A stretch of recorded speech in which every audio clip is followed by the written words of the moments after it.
seeing how much further he was ahead of me, and then also just like working with him, and I think working with the right people. And I think that's one of my other like techniques from a freedom piece, is like getting the right people, and you're right, like network together. There is a new American dream.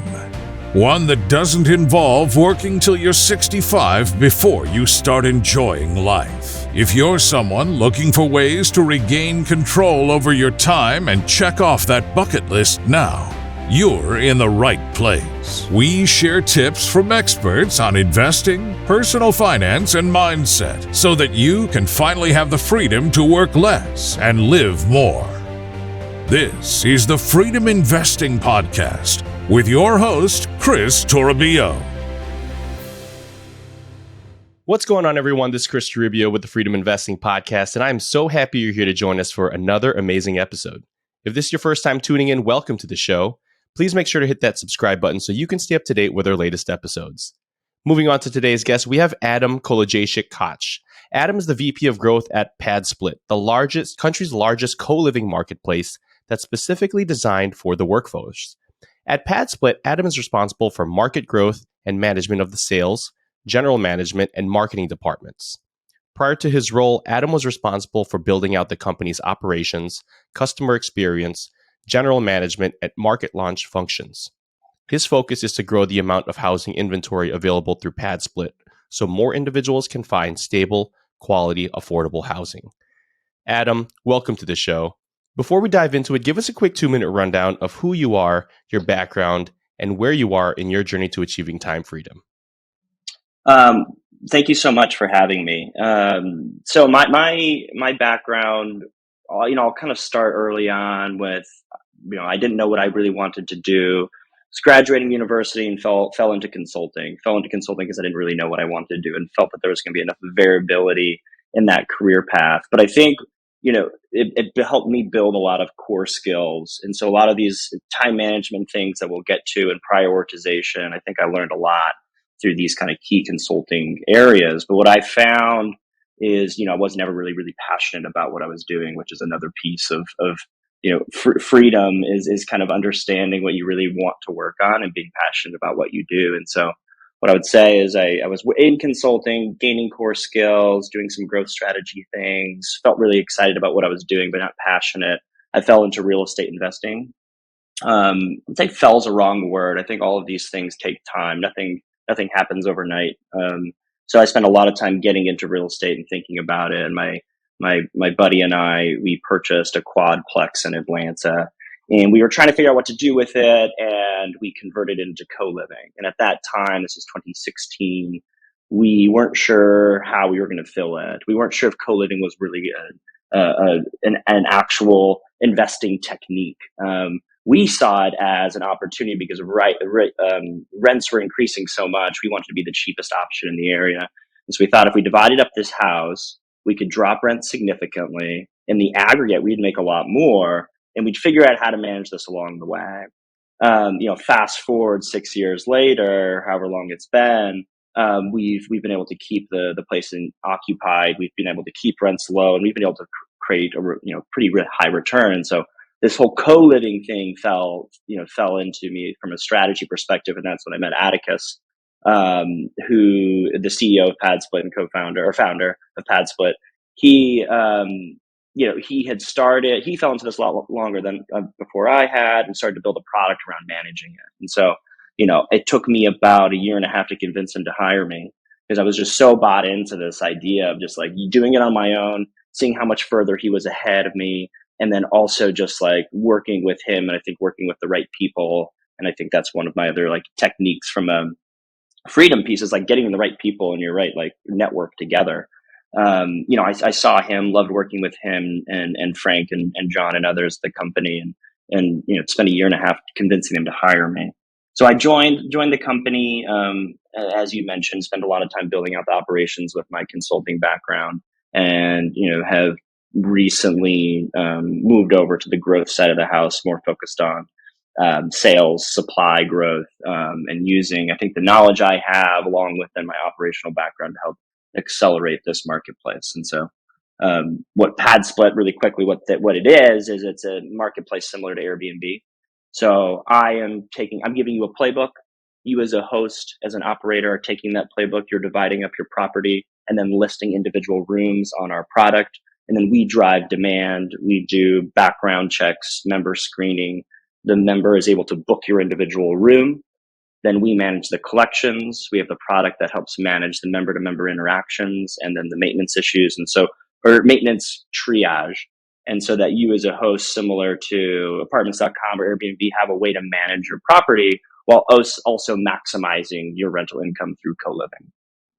Very, very cool. And co-living is actually a strategy here, Adam, that we haven't talked about much during the show. So Yep. for the sake of our listeners who don't truly understand what co-living is, can you kind of dive into what that is to begin with? Like, what is co-living and how did that come about?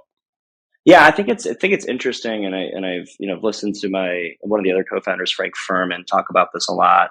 Where this is not a novel concept.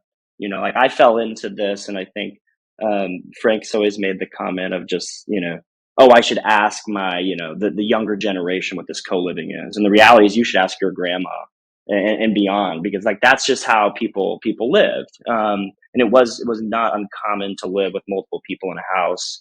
And I think we've gone away from that, and now we're going back with just the affordability issues that we have. And so, what is co-living?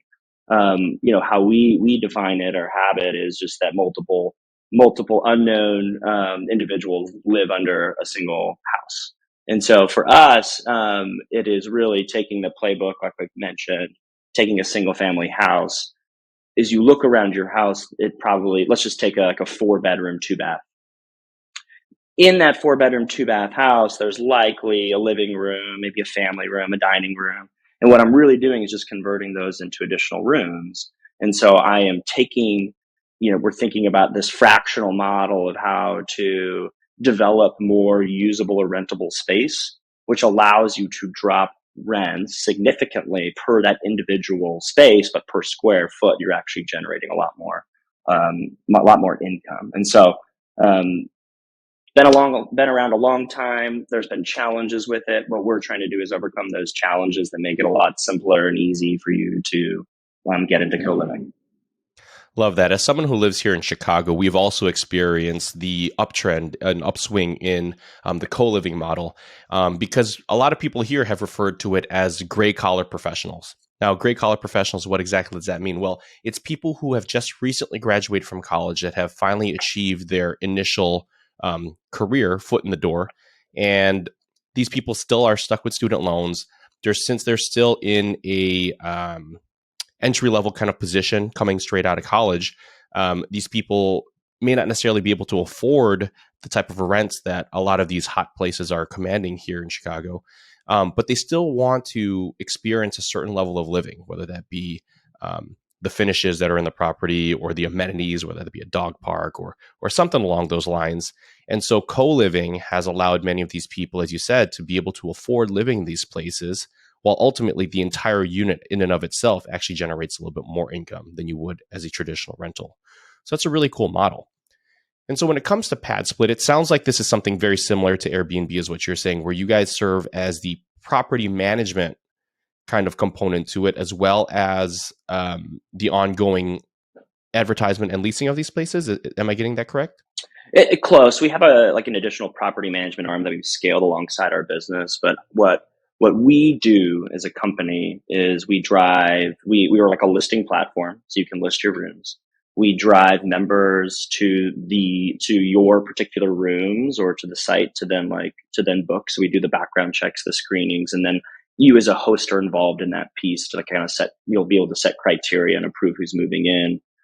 We do the collections, and so we've been able to achieve a really, really high collections rate with the population that we serve. We do week to week payments, which really allows people better flexibility. It might not sound like it, but better flexibility with payments versus just having one big lump sum on a monthly basis. We kind of spread that out over 4 weeks. We've been able to achieve really high collections. We're targeted towards long-term renters in your community. So our average stay is still about 9 months. And, we've had individuals that have been with us over the course of the last 4 years that are still with us here.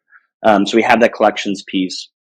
We have a 24/7 support center that you can call into when you have maybe a member-to-member issue, or there's something that you need help with, that we kind of help manage the co-living pieces the best we can. I would call it, there's the 80-20 rule still, of there's 80% of issues we can solve and 20% that we still need to get other people involved with. And then we have like a product that helps you manage and understand what's going on in your property. So there's like the maintenance tickets, you'll see these communications interactions, but we don't do the actual physical proactive and reactive maintenance. We have a team, like a separate entity that does that, but really think about it like a product where I'm able to use it as a tool to maximize revenue.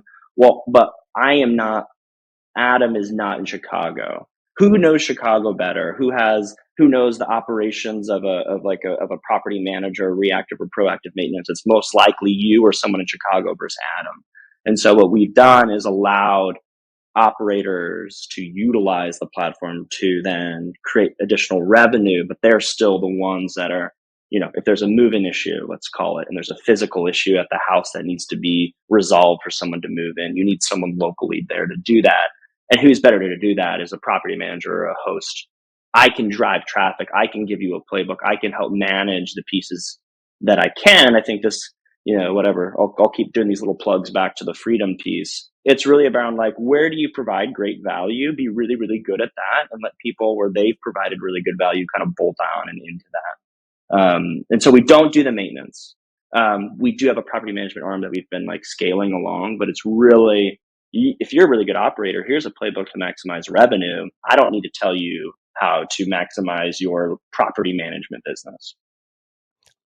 Love that. Love that. Yeah, we talk about this all the time in terms of the book, Who Not How, right? Leveraging the things that you don't enjoy, or leveraging the things that you're not necessarily good at, so that way you can focus more time on the things that you are good at. And that can really result in a lot of exponential growth with yourself and your business.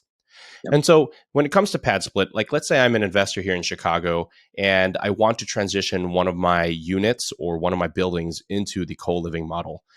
Kind of walk us through a little bit step by step in terms of what does that look like from an investor who traditionally rents using the long-term rental type of model?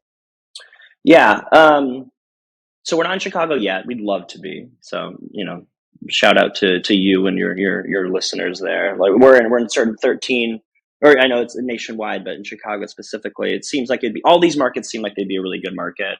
We're in 13 different markets, predominantly in kind of the Southeast, Southwest, and we're looking to kind of be everywhere. So like, full stop vision is anyone anywhere can like list a property and have an affordable place to stay. I want 1 million units. So hopefully we'll be in Chicago soon.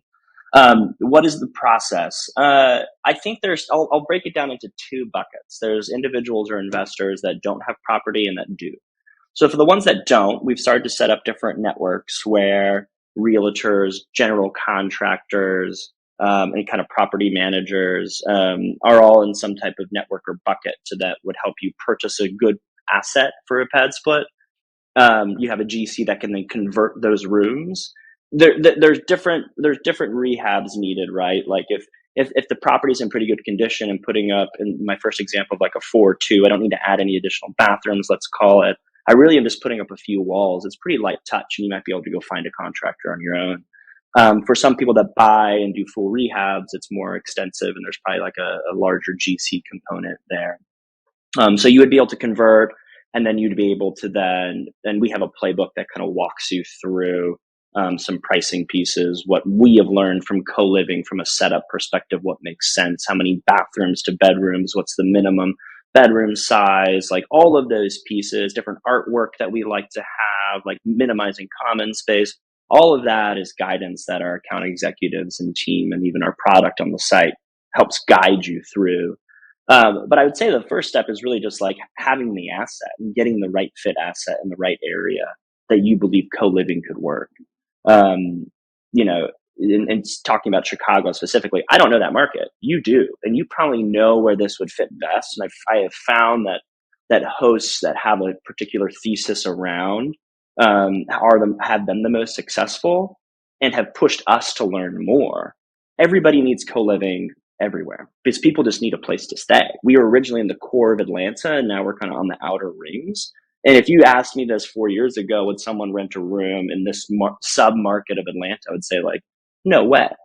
But now I'm seeing a lot of that aggregate around, different highway systems or different workforce centers or all these things that like intuitively make sense now, but would have not at the time. And so, we have a kind of a back and forth dialogue around that more that really allows you to figure out where that asset could be. But you don't have an asset. I'm purchasing it. I'm renovating it. We help you through that process. Then you list it. And then, we also provide networks to property managers locally that we feel could do reactive and proactive maintenance for you if you don't have that.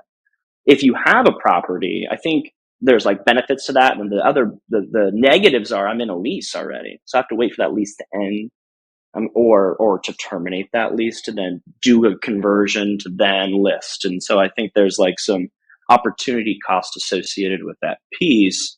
And so we've been successful in both, but I think the second one, there's like a timing component that, is caught up in your existing leases.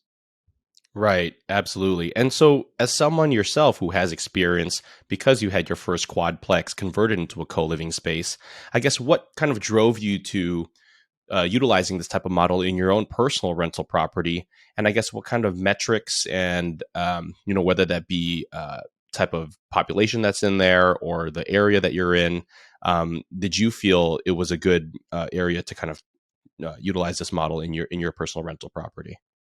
Yeah, it's a good question. I think like there's two views of it. Like one, full stop co-living will create like higher yield than traditional SFR. I've never seen it not.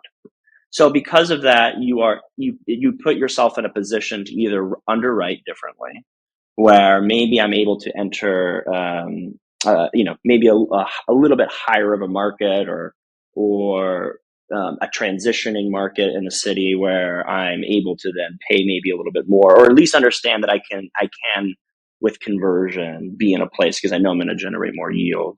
And so like how we utilize this model, I'm trying to remember back at the original time. And I think for us, we were scared. Like we just did not think when we bought the property, we renovated it and we were going to lease it. If we had leased it up as a traditional to just one tenant, we would have had pretty low yield. And I think we were thinking like, man, I don't know if this makes sense. And so I think for us, it was much more around like the yield view and then like kind of praying that we were in the right environment. That said, like we were right downtown Atlanta on into like a transitioning area where a lot of different development was happening. So I think we knew that was happening, I think, in the back of our mind. So, I would say like there's a yield component to it. And then there's also like a targeted piece where, hey, I'm right next to the highway, or I'm right next to a transit center. I'm right next to workforce, industries or jobs where like I need particular housing. I need it close. I think ultimately what I like to do, I do these long walks throughout Atlanta. I love Atlanta, by the way. It's the best city in the world, in my opinion, of its like evolution and like being able to be involved and the history. And anyway, I could do a whole separate thing on that, but I like to walk around Atlanta and you start to see, different businesses. And then you look in, you're like, where do these people live that are servicing these businesses or industries? And the reality is they probably live like 2 hours outside the city. And to me, that's just like a travesty. Like that's just like a waste of time. That's a waste of like resources. And when there's so much additional space everywhere.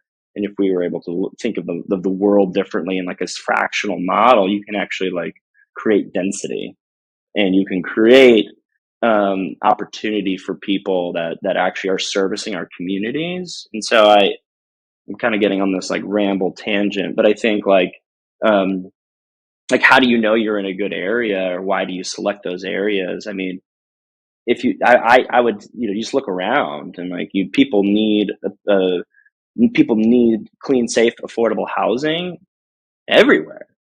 And so I think it's just like it comes back down to like the purchasing and the yield and all those other pieces. But I think it's needed in every at least core market. And now I'm finding like way outside it's also needed. So I love that. And it's especially important. And I'm glad I touched base on this because, as we enter today's market, right, we're at the acute quarter one of 2023. We know rates are going to continue going up. Affordability has been a topic of conversation for some time now, both on the investor side as well as the renter side too, right? And if we can provide a product that addresses both of those issues, as you said, it's able to generate more yield. So when you underwrite potential properties that you want to purchase, it gives you a little bit more spread there to work with, right? Especially with property values still being as high as they are today and rates as high as they are today.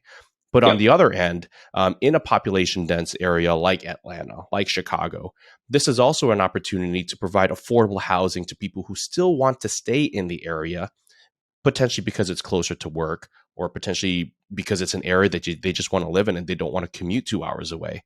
And Yep. so, you have these different models that people are looking at, and Airbnb is one of them. Short-term rentals are one. Mid-term rentals are one when you take a look at, renting out to travel nurses, things of that sort. And it sounds like being able to provide this type of co-living model allow people to stay in the area that they want to live in and still retain that budget that they set aside for themselves for the living component. So that's great. Yep. So when it comes to the typical leases and stuff like this for workforce housing, what does that typically look like? I know you had mentioned, on average, tenants typically stay anywhere from like around 9 months or so. Yep. So is this like a month-to-month lease, or what do these leases kind of look like? Yeah, month to month, and so there's like a 1 month minimum commitment for obvious reasons to get around like short term rental pieces. But what we have found is like we're not targeting that population. I'm not targeting someone that's coming to Atlanta for 2 weeks, 3 weeks, a month, and then leaving. Like the people that we target are people that are servicing and living in your community, and like our average stay. Or I'm transitioning, right? Like I need a spot for 6 months, and then I'm going to go get an apartment, or I'm here for an extended period of time. I mean, I met someone. We're in all throughout Florida now, and so I met someone in Jacksonville who was commuting from Orlando to Jacksonville every week and staying at an extended stay motel to work a construction job. And that extended stay motel, it's probably who, like, not our biggest competition, but who we compete with. It's expensive. I mean, it's over $1,200 a month, probably $1,200 to $1,800 a month. To stay in an extended stay motel, there's upfront payments. There's like other things like that. So you don't need access. Like access is a big issue that we could probably also talk about. But like, that's why that model has always existed. And so this individual, I don't know what the exact commute time is on that. It's like 5-6 hours, 4-6 hours. Was just doing this to them because they couldn't, but, was coming back on the weekends or coming back during the days. I couldn't remember what it was. It was I just remember being like, this doesn't make any sense. You're up here for a job. You're up here for 6 to 8 months, and they couldn't find anywhere to live. And so they were spending so much to stay, like weeks or particular weeks, to then actually stay and work the job that they have. And so, I'm forgetting your specific question now, but, No, that definitely touched base on that. And here's the okay. thing too, and here's what I want to touch base on as well is, as the VP of growth at PadSplit, right, and as someone who invests currently in the co-living space, talk to us a little bit about how you manage the company's operations, as well as your personal time management as well. Because as we talk about, time freedom as the concept of Freedom Investing podcast, I mean, a lot of this stuff really ties down into how you manage your time, how you manage the company's time to make sure that processes are as efficient as possible. So what does it kind of look like for you? Good question. I wouldn't say like I'm the best at it, but I do like check in on it a lot and have some specific techniques. And I do think like consulting really set me up for this. I'll never forget being in one of those like workshop classes as an analyst or consultant or whatever. They did this exercise where they gave you 5 tasks and you only had time to do 3. And it was on purpose. And so I think the big piece there is just like, obviously, like prioritization. And it's hard. Like everyone wants to do everything and everyone wants to be a part of everything. And I think understanding what you're really, really good at and what you're bad at, bad's the wrong word, where you maybe you're not as passionate about, maybe you don't have like the skill set, but I mean, you've mentioned it multiple times, but It's really like building the right team and people around you to fill in the areas where you're still developing, and not even developing. I mean, I know you had some questions at the end, and this made me think of it, of like the 6 working geniuses. I don't know if you've come across that at all. Yeah, it's been a really good framework for myself. It's wonder, invention, discernment, galvanizing, enablement, and tenacity. And so like if you think about like your kind of big to small is what I would like call those. And you're a genius at 2 of those, you're competent at 2 of those, and 2 of those frustrate the heck out of you. And understanding that, knowing that you can only be a genius in 2 of these, it um, really helped me figure out what I'm really good at, what I'm like competent with, and where I can help, and where I really need to build a team or have some type of expertise around those last 2 for me are the big ones, of like building a team around like really going and implementing these pieces, or really taking it like across the finish line. It's kind of something I've always struggled with, but recognizing that I think is the biggest piece. And so I think I've learned a little bit of that through consulting. I'm a big framework person, so I'm always on this like, what is important, what's urgent, and I only do the important urgent things, and then I do the delegate, and then I like kill the bottom left block. So I always think about these things, but I think part of it is just like understanding the problem, understanding yourself, understanding your weaknesses, and so then you can actually build a group and team around achieving those. And so if I think about my PadSplit life, I'm blessed to work with such an amazing group of people, where I think it takes time to develop that, but I think now is the best we've ever worked together, where you're doing these kind of blind passes and someone's picking it up at the right spot, because you know how to work together. But that takes time, but it also takes like awareness, I think, is the biggest piece. And then in my personal life, I struggle with that one probably a little bit more. But I think when it comes to these other properties and whatnot, it's again, like there's things that we're good at and there's things we're not good at, and I have a partner, but like we figure out, we just start to plug the gaps, or have built networks or built relationships, and spent a lot of time on that. I think I haven't like credited myself enough on that, where I spent this kind of first decade out post college just meeting with everybody in the city and getting to know deep relationships and networks, and like taking the time to invest in that. I think I used to think that those things were kind of for show. But I call on that network a lot now. But it took a long time. It's not something that happens overnight. All of this stuff doesn't happen overnight. It's like takes intention, and then a very, very, very long time of self-awareness, and then realizing all that. So Absolutely. I'm still way on this journey. You know what I mean? I'm not even close. So. They say it's like a 5-10 year journey to being an overnight success. So yeah. It sounds like you're right on the track there. Yeah. All right, folks. So we're coming towards the end of today's show, but before we finish, it is time for the Freedom 5. These are 5 questions that we ask every guest on our show, starting with the most important question: what is your why? What is the underlying motivation behind everything it is that you do? My why.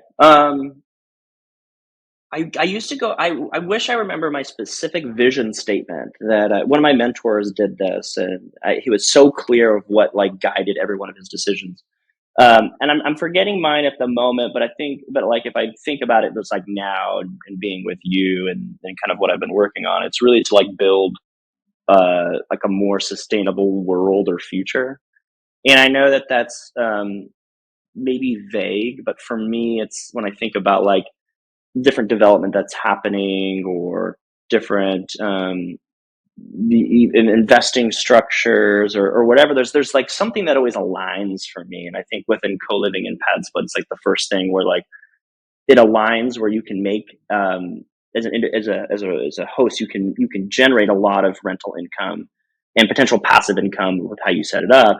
But I'm also like creating affordability, and like the intersection of that in our society, I think allows you to really like make a difference. And, for me, it's like, I've always thought about how do I continue to build a more sustainable future for my children and beyond. And that doesn't necessarily have to be like like energy specific, right? Like there's so many other things that just have to continue for us to have a sustainable future. And for me, the biggest one is housing. And so I've, dedicated my current and most likely future life for that. I That's love why I do that. it. Yeah, Yeah. you're absolutely right. From an investor mindset, when it comes to real estate, the biggest question is like, well, how do we maximize rents? How do we maximize rents? Or how do we decrease expenses as much as possible? Right. And I love the approach that you were saying in that, like, why can't we have both? Why can't we both have affordability and profitability at the same time? And it sounds like this type of model, by implementing it, you have the ability to achieve both of that if you Yep. execute it properly. Totally. All right, Adam, the second question we have here is, what book has had the largest influence on your life? I'm gonna give you two, but they're so different that like there's two stories behind it. So the first one, and it gets to the six geniuses, and I think his name is Peter Lencioni. I think he was a consultant in the past, but there's this book I read called Getting Naked, and what it really was about being vulnerable, and how you can actually use that to develop relationships and actually be like execute business really, really well. You don't need to comment or even like deals or whatever, all these things. It's really just about listening. And so that book helped me kind of like shed this fear I had of being wrong. Because I think when you think that you're going to be wrong, you never take that first step instead of just like engaging and listening, and know that you like do your homework, learn the things you need to learn, but then be confident in those, that you are a smart person, that you have like good frameworks and deep knowledge, and that maybe you don't understand one thing, and like lean into that. And so for me, it was early on or maybe mid tier consulting, where I was just in a bunch of uncomfortable conversations where I didn't know anything. But then I realized that I actually know more than I think. And if I listen and engage, I can actually bring myself to the table. And I think that was kind of the awakening of awareness for me, I would say, of like, I don't need to know everything, and I need to be aware of that. And that's okay. And so that was a big book about Getting Naked. I wish I remember Peter Lencioni, I think is the name. But Getting Naked is the book. The second one is City on the Verge. It's about Atlanta, the history and evolution of Atlanta and the development of Atlanta. I love this city so much. We have this new development. Not new. It's like 15 years now. It's called the Beltline. It's like the High Line in New York, but I think actually useful maybe, where it goes around the entire city and it's spurred a bunch of developments, kicked off a bunch of neighborhoods, and there's complexities with all of that. And it's just like the book goes through the very beginning to now of Atlanta and the good and bad decisions that have been made through that. And I think like studying that history of your city, or studying the history of any type of city, allows you to see some good and bad decisions that were made from a development piece that kind of got us to where we're at. And I think by understanding that, you actually can help be a part of that next iteration. But you have to understand that to do that. And so I'd say those are my two books. Love that. Third question we have here. What is the most impactful thing, whether it's a piece of technology, a habit, or a person, that has helped in freeing up your time? Yeah, I mentioned it earlier. I'm gonna go back to it because I was thinking about this, and it really is these like working geniuses. There's all these different personal assessments you can take to better understand yourself. So I think all of those are really helpful from understanding you, because once you understand you, you can then figure out how to utilize that to better prioritize your time. And so 6 types of working geniuses: wonder, invention, discernment, galvanizing, enablement, and tenacity. My geniuses are invention and galvanizing. And so I think I'm competent at wonder, and I'm competent at discernment. And the other 2 kind of frustrate me. And I think that's like important to understand. And it always made me think that I was weak, or I failed or something like that.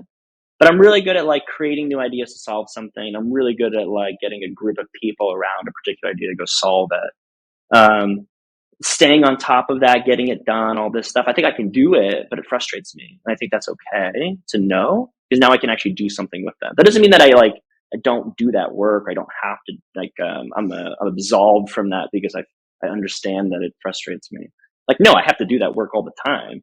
But knowing that it frustrates me is great going into it, because then I know that like how much time I should really dedicate that versus not. And so to me, that's been a recent learning, by the way. I learned that I'm in this leadership class within Atlanta, like young professional cohort, and they brought it up about 6 months or 3 months ago. And I hated these self-assessments. I always have, because I think it's nuanced. Every individual's complex, but I think this type of working genius and actually like really doing the exercise made me realize like, okay, Adam, this is a different way to view this. And I can now use that to prioritize my time and my energy and my passion, to your point that you brought on earlier. Like all of that is freeing if you're working on something you actually care about. And then you're working on you spend the right time on the things that energize you at the time that you need that. I think just like understanding yourself is what really helps you figure That out is this freedom huge. piece. Yeah. Yeah, absolutely. I mean, especially if you're going to be in this for the long term, having that level of self-awareness to understand like what actually brings you energy versus what really just sucks the energy out of you is a critical component, right? Because as you said, we all have 24 hours in the day, and a lot of us have many responsibilities and we put on many hats throughout the period of this time. But as long as we're really clear about what it is that we enjoy doing, what it is that we're good at doing, and unfortunately, fortunately and unfortunately, a lot of this comes with self-reflection on taking these tests. One can really prioritize what they're spending their time in each day, and I think that's really important, regardless of what it is that you're doing, is to have that level of self-awareness and continue to seek that level of self-awareness and leaning into those areas where you think, well, this is actually what gives me energy, and being aware that like if I do this other task, it might be better off to leverage the expertise of someone else who actually enjoys doing those type of things, or who actually will do those things better than I can. I love that.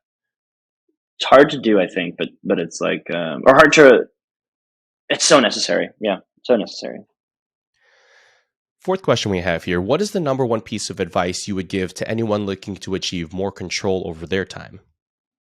Yeah. I mean, maybe broken record, but just going back to this whole conversation, like, um, you fill in the gaps with experts, and build an expert team around you.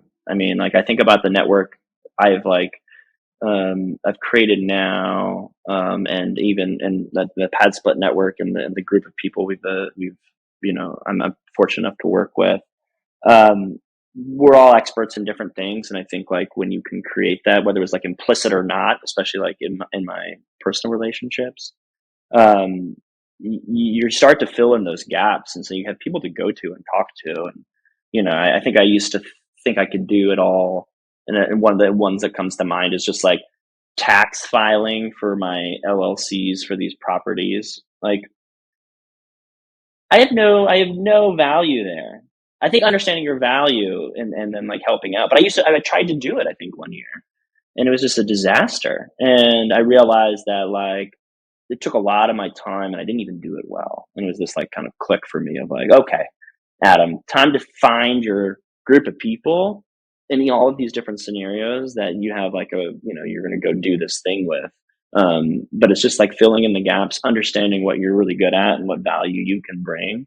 And then understanding that everyone else brings something valuable to the table. And like, can you have the right, chessboard, I guess, to go execute. Absolutely. Yeah. It's funny because I was just recently, end of year bookkeeping. And it's the same thing. I took a look back at, the past 12 months of bookkeeping that I should have been keeping up with each and every month. And now I'm left with 12 months of record keeping to kind of take into account. I'm just like, I really just dread doing this every single time. And there's a reason why I'm not keeping on top of it. You know what? This time I'm hiring a bookkeeper to be able to just take this off my plate so I can focus on what I actually enjoy, because Yeah. you're right. There's certain tasks where I'm just, it's either I leverage someone else to get it done. Or I'm just like not going to get it done because I just don't make the time for it because I don't really want to do it, Yeah. All right. Fifth and final question we have here for you, Adam, is what is the best way for our listeners to get in contact with you? So I'd say for PadSplit, like go to padsplit.com, look at the host section. If you are looking for an affordable option, go to the member section. And there's a lot of information in there about like the playbooks that we have. I mean, I don't know exactly where your listening base is, but I would say if you're in a city that doesn't have PadSplit, we've recently kicked off an experiment where anyone anywhere can like list a property on our product. We just might not. We're unsure if we can how much traffic will drive there. That said, like we have a ridiculous amount of SEO like rankings and like focus there that like I'm actually really confident that if you're searching for a room anywhere, PadSplit will come up.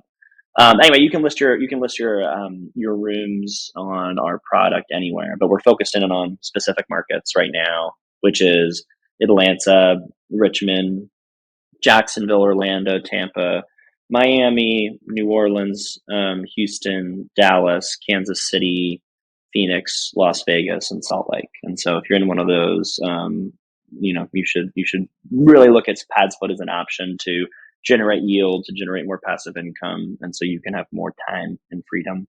And then Adam at padsplit.com is if you want to get in touch with me specifically. Fantastic. Well, Adam, lots of really great information today. I really liked how you described what PadSplit was, as well as breaking down the co-living model for our listeners. I liked how you talked about how the co-living model really gives you an opportunity to provide both affordability and profitability for both the owners and the tenants that you serve. And I really like how you talked about how it took a lot of personal reflection to be able to get to where you are today in terms of serving both the operations component and the growth component of your business, as well as your personal investment strategy. I just want to thank you again for being a fantastic guest on our show, and I really look forward to remaining in touch. No, thank you for your time. Now, if you like this show and want to learn more about how we can help you free up your time through passive real estate investments, check out www.freedominvesting.com. Make sure to subscribe to our monthly newsletter and schedule an introductory call with our team. We also have a free 7-day course on what passive real estate investing is and how to get started so that you can start your journey towards earning back more time in your life. To all of our amazing listeners here on the Freedom Investing Podcast, my name is Chris Tribio. Till next time.